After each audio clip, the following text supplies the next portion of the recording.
Loss பண்ணிட்டு இருக்கீங்களா? இப்ப நான் சொல்ல போற இன்ஃபர்மேஷன் உங்களுக்கு ரொம்ப ரொம்ப தேவைங்க. அது என்னன்னு பாத்தீங்கன்னா, உங்க பாடிக்கு ரொம்ப ரொம்ப இம்பார்ட்டன்ட் தூக்கம்.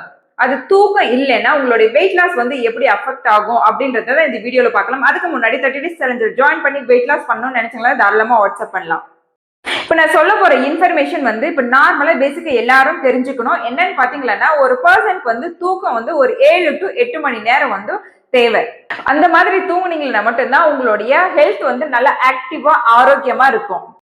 இப்போ உங்களுடைய ஹார்மோன்ஸ் எல்லாமே வந்து பேலன்ஸ்டா இருக்காது, கன்ஃபியூஸ் ஆயிடும். ஒரு எக்ஸாம்பிளுக்காக சொல்றேன். உங்களுக்கு இப்போ வந்து பசியை தூண்டுற ஒரு ஹார்மோன் இருக்கு, பசியை கட்டுப்படுத்துற ஒரு ஹார்மோன் இருக்கு. கன்ஃபியூஸ் ஆயிட்டு அப்ப என்ன பண்ணுவீங்கன்னா ஓவரா வந்து ஈட் பண்ண ஆரம்பிப்பீங்க. அப்போ வந்து உங்களுக்கு வந்து வெயிட் லாஸ் பண்றது டிஃபிகல்ட். இப்போ கலோரி பர்னிங்கும் வந்து நடக்காது. அப்போ வந்து வெயிட் லாஸ் வந்து அப்படியே ஸ்ட்ரக் ஆகி நிற்கும் உங்களுக்கு. அப்புறம் எக்ஸசைஸ் பண்ண முடியாது. ஏன்னா கரெக்டான வந்து எனர்ஜி லெவலும் உங்களுக்கு இருக்காதுங்க.